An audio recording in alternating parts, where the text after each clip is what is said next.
Go to the scholar. It was clearly an uncomfortable moment when the two met and extended a handshake, probably for the sake of the probing public eye and cameras. Not too hard to believe given the dramatic throwing of hands that soon followed that handshake. It was the first time the Prime Minister and Education Minister, Prof Sam Ongeri, were meeting in person after the Premier called for Ongeri's and Permanent Secretary Karega Mutai's resignations over the 110 million shilling free primary education scandal.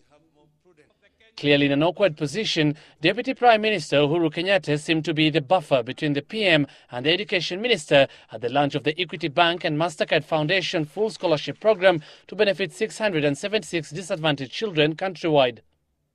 Earlier, they went to great pains to project an image of two people at complete ease with each other. Not for long, though, as all pretense was dropped when the PM stood to make his speech.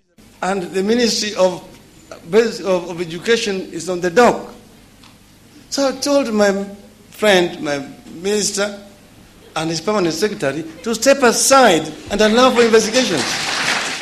The Prime Minister also making it clear that the action taken on junior officers in the ministry is not enough. But investigation cannot be carried out when you begin by saying those and that are the ones guilty. You begin by suspecting everybody, and then you go by way of elimination. And that way then you say so-and-so was not involved, get back. Raila was categorical, though, that neither Ongeri nor Karega should be condemned before they are heard. That does not mean that they are guilty.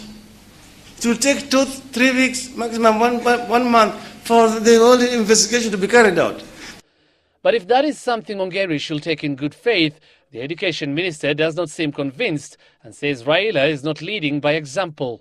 That way it started, he should have been the first one to resign when the maize scandal was put up.